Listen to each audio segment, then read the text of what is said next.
Hello everyone, and welcome to the first part of my review of my SMO Senior mock paper for 2024. First up, thanks for waiting a little bit because I was recording and uploading the parts for the Junior mock paper first. So for those of you who were waiting for this, thank you for your patience. But if you have not yet tried the Senior mock paper, I've linked it in the description below.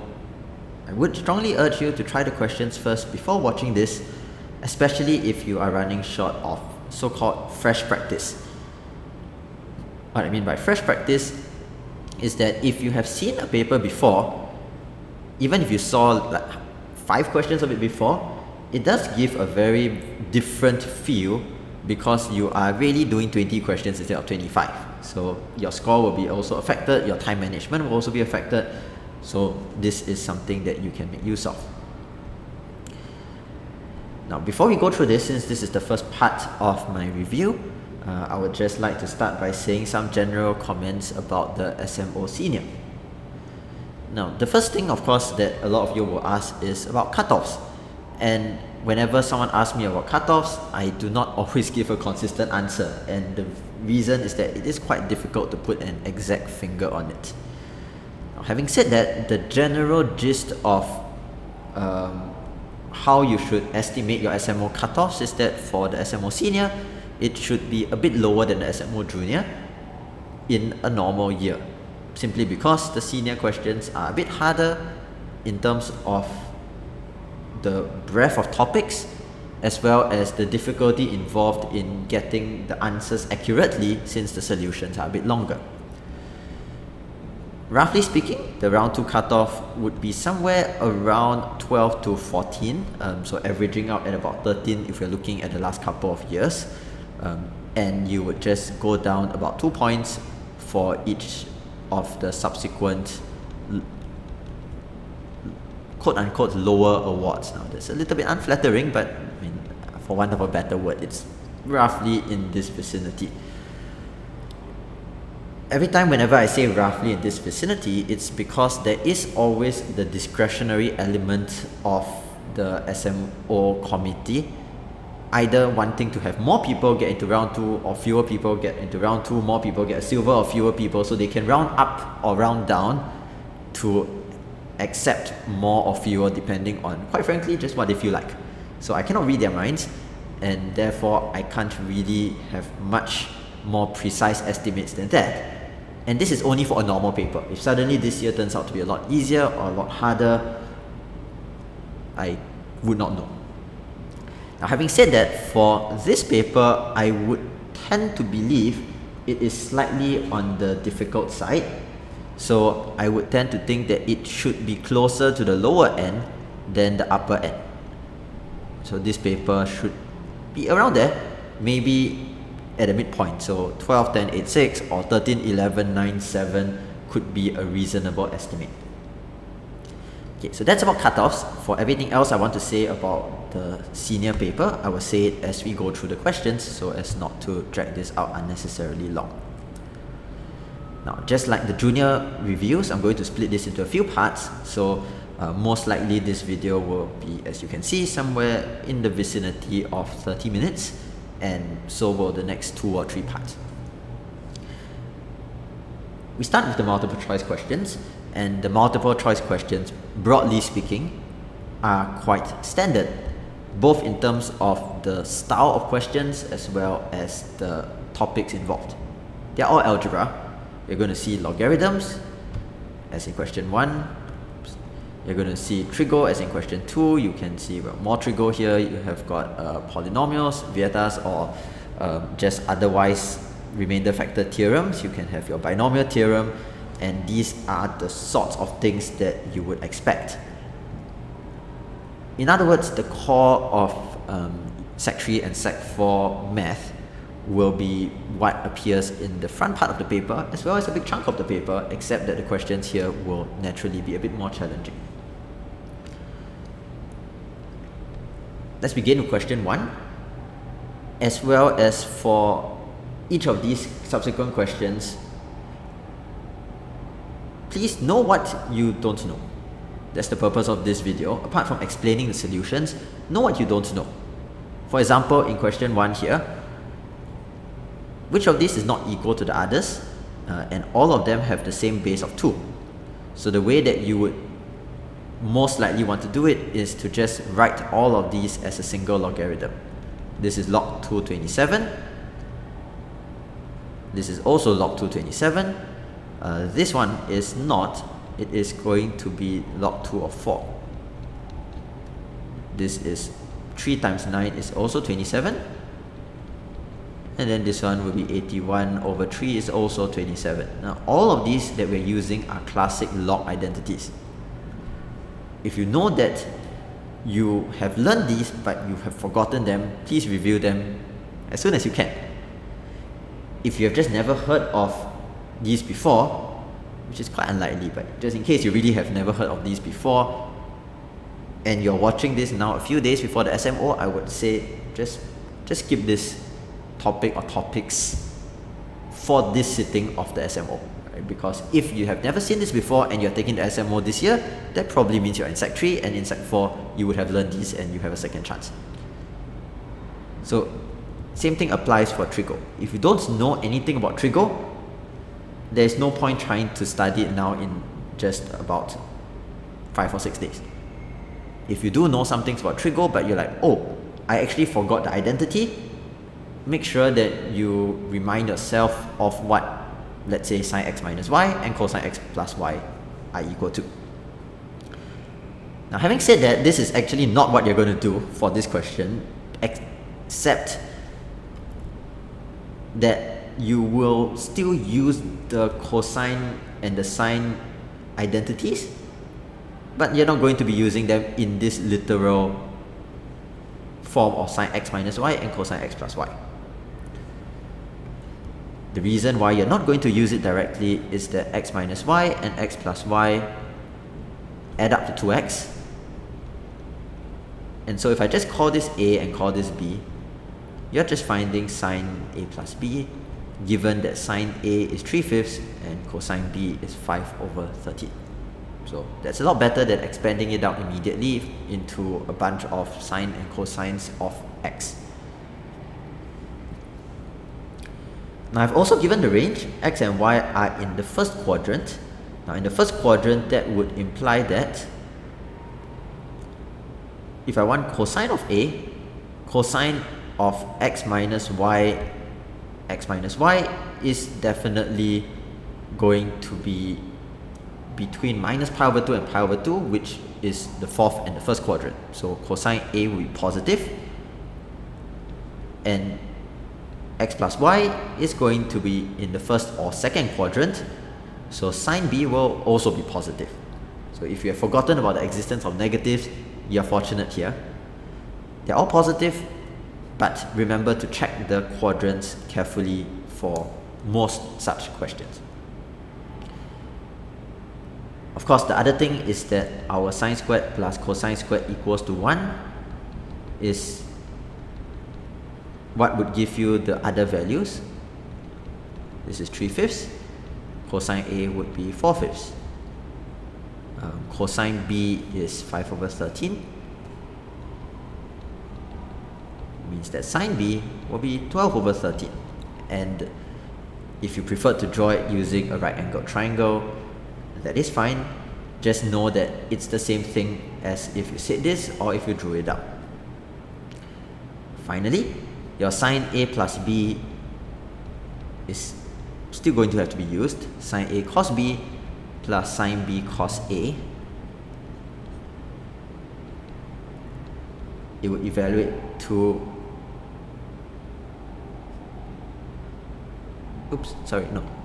not that way, because I wrote it here, this way. So 63. Right, sine A cos B plus cos A sine B. Now you notice that what I wrote down there, 56 over 65, when I misread my own working, was an option. If the SMO problem setter is diligent, they will make sure that the options that are elsewhere in the multiple choice are very much there for people who make various careless mistakes. It's kind of mean. I'm guilty of that too here, but all the more it just means that for multiple choice, please be careful, don't get lulled into a false sense of security if your answer appears as one of the options. Question 3.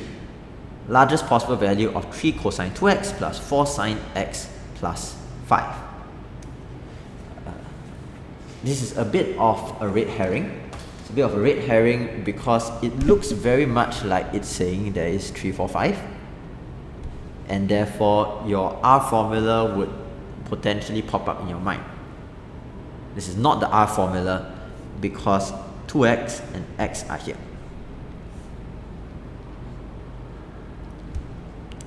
So 2x and x are there, which means that instead of using R formula, all you will use is the cosine double angle formula and convert it into the one you like. Cosine double angle has choices. 2 cosine squared x minus 1, cosine squared x minus sine squared x, and 1 minus 2 sine squared x. Which one do you prefer? You prefer whichever one is going to give you the chance of getting the maximum value easily, right? And that would be the one that gives everything in terms of sine. If everything is in terms of sine, then this is going to just be a quadratic.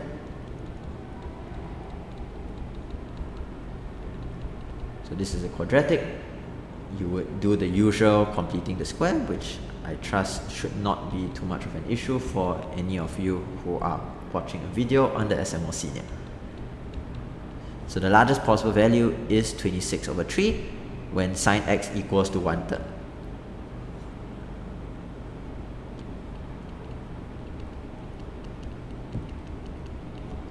Pretty simple and also pretty deceptive if you have only a vague memory of what the identities say. So the R formula applies to sine and cosine of the same angle with some coefficients.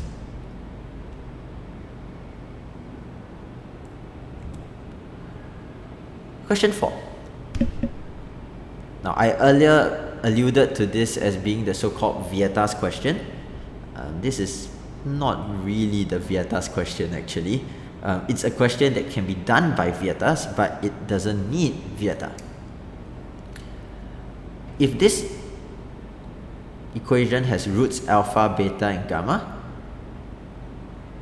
then the alpha plus 1, beta plus 1, and gamma plus 1 are going to be just roots of the same equation if you replace x by x minus 1.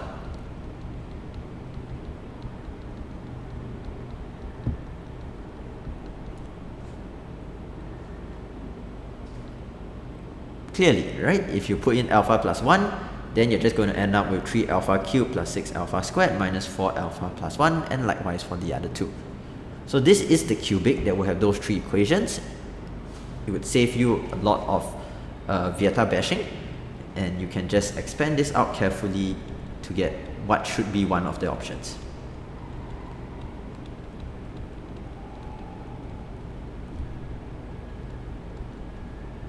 So you get 3x cubed minus 9x squared plus 6x squared plus 9x minus 12x minus 4x minus 3 plus 6 plus 4 plus 1. So this is the polynomial and this is the equation.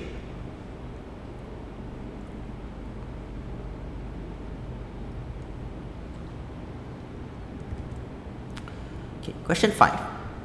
How many of these, when expanded, have a non-zero x to the power of 2024 coefficient?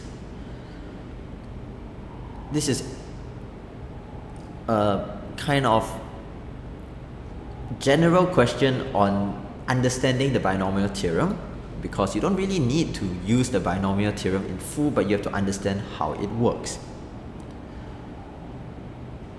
Now, all of these options also clearly follow a not too complicated pattern. It's just x to the 100, x to the 100 and something. Let's call it 100 plus k.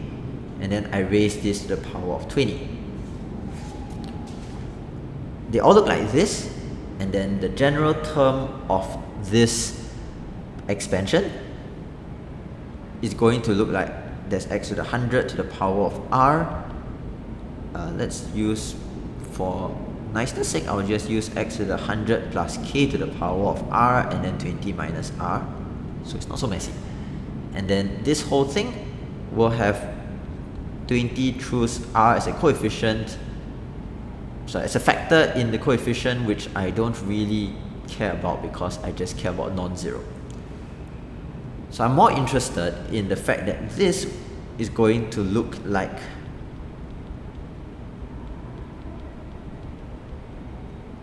(100r) cancels out, so x to the 2000 plus kr,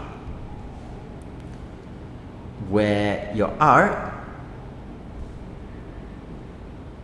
okay, I should not say equal, right? I should just say that this is a term. Terms look like this, where your r goes from 0 to 20. So the question becomes, this equal to 2024, where r is from 0 to 20 and k goes from 1 to 5. How many of them can work? 2024 means this is 24. I can have k equals to 2, 3, and 4. They will work. K equals to 1 and 5 do not. So answer is that 3 of them have a non-zero x to the 2024 coefficient. Now before we move to the short questions, I just want to address the fact that yes, I could have written this in a lot more quote-unquote systematic fashion, right? I can write it a lot more neatly. I do have a typed copy of the solutions in front of me where I have written things out in more complete sentences and in more traditional workings. I think I'll leave this to you. For the SMO Senior, if you are hoping to get anything more than 50% of the marks, you're going to start to feel that it's a bit time pressed. So if you're going to feel that you're running short of time, you may not want to spend time writing things out so precisely. You can scribble a bit in terms of handwriting, but you can also skip some steps as long as you are sure that you know what you're doing. Having said that, if you are the kind of person that makes a lot of careless mistakes when you don't write them out in full, then please do write them in full, because it is also true that for the SMO Senior, there will be the vast majority of, maybe not of you watching, right? If you're watching, you're interested enough in Olympiads, but of participants who will end up with a single digit score. And for a single digit score, a single mark becomes very significant. So you don't want to bleed too many marks away due to careless mistakes.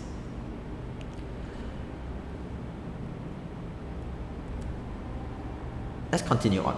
Still on the traditional question side, and in fact question 6 is relatively easy. Suppose that this has two equal roots. The phrase two equal roots almost auto-completes to discriminant is 0. So a squared minus 4 times 2024 times b is 0. So a squared equals to 8096b. The catch is that a and b are positive integers. Please do not forget to read things that say integers, rationals, irrationals, positive, negative, real, complex. All of these are very important because it will totally change what happens next. Since they're positive, I can't just let them both be 0. Since they're integers, I can't just let b be 1 and then a be the square root of 8096. I need to make sure that this is a square. It's a squared, but I just need to make sure this is a square. And to make sure it's a square, I go back to my factorization, prime factorization of 2024, something that all of you guys should know. 2 cubed times 11 times 23. So 4 times 2024 will be 2 to the 5 times 11 times 23. And in order for this times b to be a square, b is going to have to lift up all the exponents until they hit even values.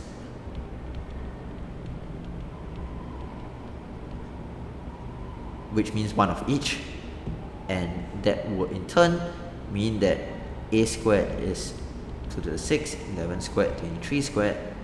A is just 2 cubed times 11 times 23, which is 2024.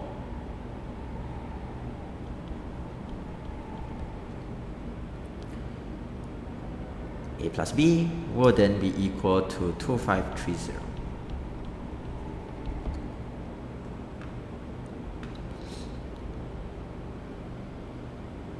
All these computations, you would like to have them done before the SMO. Obviously, we should not say that I want to memorize all the factorizations of numbers from 2000 to 2100 or something ridiculous, but at least 2024 is important. 2025 is 45 squared is also very useful to be aware of, as well as last year, 2023 is 7 times 17 squared.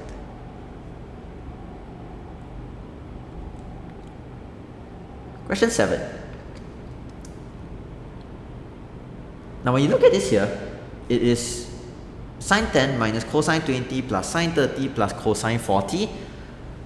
A string of numbers may be chosen in this way for them to be nice to evaluate. It may also just be chosen for them to be nice to look at.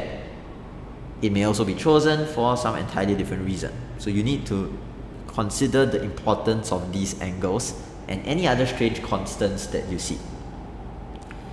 The 2024 on the outside not important. It's just to make sure the final answer is an integer.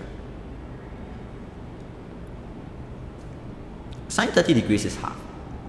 Please know your special angles without a calculator. If you don't remember something like sine 30 degrees, draw the triangle. It's a 30, 60, 90 degree triangle, which is half of an equilateral triangle. So this is 1:2. Sine 30 degrees is 1/2, and you can fill up the rest yourself. That's also the only special angle. 10, 20, 40, I don't know anything, and so what I will do is to take cosine 40 minus cosine 20 degrees and just use my factor formula slash sum to product. Cosine 40, cosine 20 is 30 plus 10 and 30 minus 10. And so in my cosine formulas, the cosine will cancel out. I'm left with negative 2 sine 30 degrees, sine 10 degrees. And we just said sine 30 degrees is half. So this is just minus sine 10 degrees. And lo and behold, that means that these all cancel. So your answer is nothing more than half of 2024. Now when it comes to trig identities, a quick tip for what's the list of identities I need to know. Just look up the O or A level formula sheet. I would suggest the A level formula sheet, which is the MF26.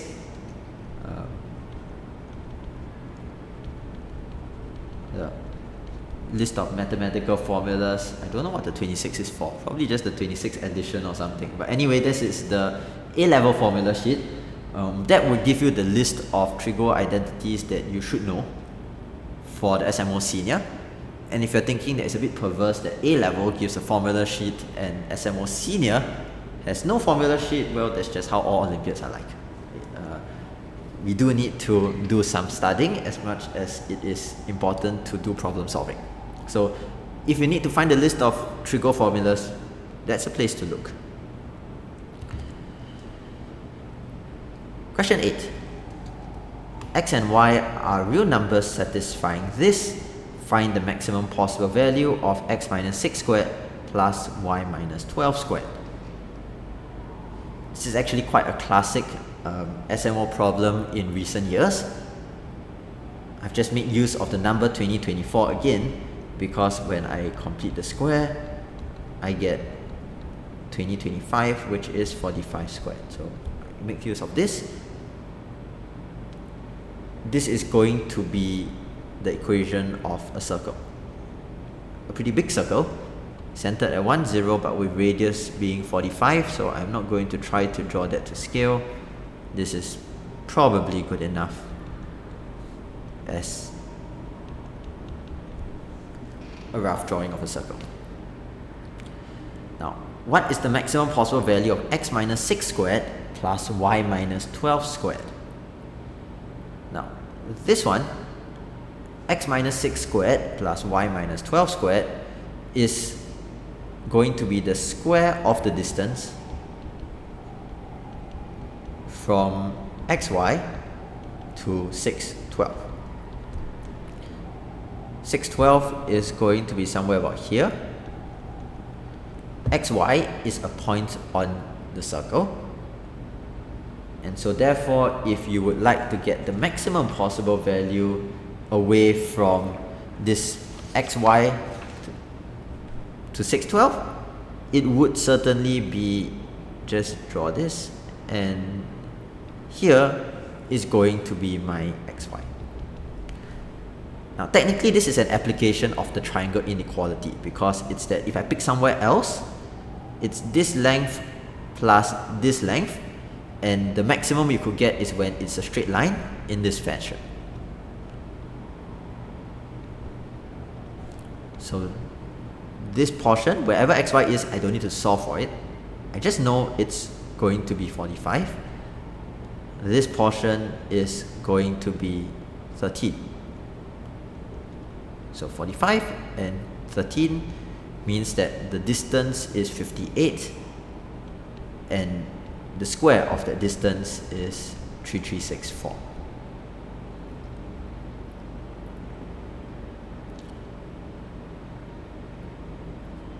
Now, as a bit of a fun idea that some of you can try, an alternative would be that you could take this circle equation, and if you don't like quad geom, you can parameterize it by using x equals to 1 plus 45 cos theta and y equals to 45 sin theta.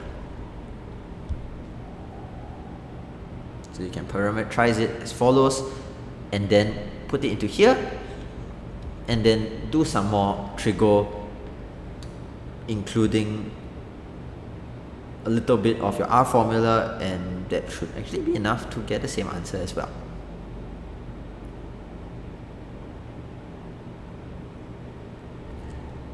Okay. Question 9. Determine the sum of all real solutions to the equation 7 to 9 minus x equals to the cube root of 9 plus x.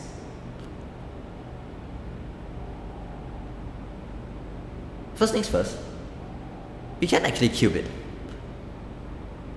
But do we actually want to cube it is entirely a different matter.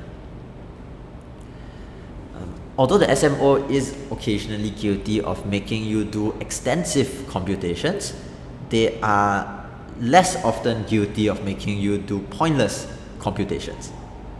And something like 729 cubed, which is going to be 9 to the power of 9, feels fairly pointless. But it's a nice coincidence, and so I would keep in the back pocket that I see a cube down here, and I see that this is 9 cubed, and that feels kind of important. Now, with that being said, what I would like to do is to inspect the equation rather than to solve it immediately. I want to inspect the equation and just consider what features I can say about this. And one of the things that I like to inspect equations for is to look for whether the equation has got multiple solutions, or one solution only, or no solutions. No solution shouldn't be the case for an SMO problem, so one or multiple solutions. Now that may not seem like something we can do, because isn't it that often when we have these kinds of equations, there may be a lot, then we just find a lot of solutions, then after that we just say, okay, I check this, and then I reject this, I reject that, and I'm left with this. That's usually the case. However, in this case, I can say that the left-hand side is decreasing, the right-hand side is increasing in terms of x. Now, I say this not in the differentiation sense, right? So if you've learned calculus, you know that decreasing and increasing functions are a thing that we get the first derivative to obtain. For SMO Senior, you will not need calculus. You can use calculus, but you will not need calculus, and certainly you do not need calculus to say that these are increasing and decreasing. And therefore, if you have got a graph that's decreasing and a graph that's increasing, they will only have one intersection. At most one intersection, but at x equals to 0, the left hand side is more than the right hand side. So if this is your x equals to 0, they will meet at some place. So one solution. That one solution must be an integer solution because it's from the SMO. Now don't be ashamed to make use of that. There are lots of questions where in a sense you have to assume that it's an integer to solve it. Because, for example, a cubic equation doesn't always have a nice solution, but if you know that there's an integer solution, you can just guess possible roots. Likewise here, you can play a slight game of higher or lower. You know that in fact x cannot be negative, and so therefore this is going to be telling you that x is less than 729. And if x is 729, this is not going to be very big. This is going to be just somewhere between 0 and 9. And if this is going to be 0 to 9, then that further restricts your x to be that 7 to 9 minus x is 0 to 9. So x is very close to 7 to 9. Just a bit less. And then by inspection, you would see that, well, actually just x equals to 720 will work. You get 9 equals to the cube root of 729. There are certainly ways that you could otherwise discover this. But since there's only one solution, it doesn't matter how you discover it. As long as you found it, then that is the answer, and that is the only answer. And that is also the place that we're going to end the first part of our review video. This takes us up to question 9. If you have any questions, let me know in the comment section below. There will often be a bit of discussion, so just feel free to let me know if you need to ask anything. Moreover, if you submitted your answers pretty early on, as I mentioned in the release video, there were a couple of typos in the answer form, which meant that your score may not be entirely accurate. So please feel free to re-enter your answers if you'd like to just check the rest of the questions to see if actually you turned out to be correct. That's it for now. Thanks for watching, and see you again soon for part 2 of this paper's review.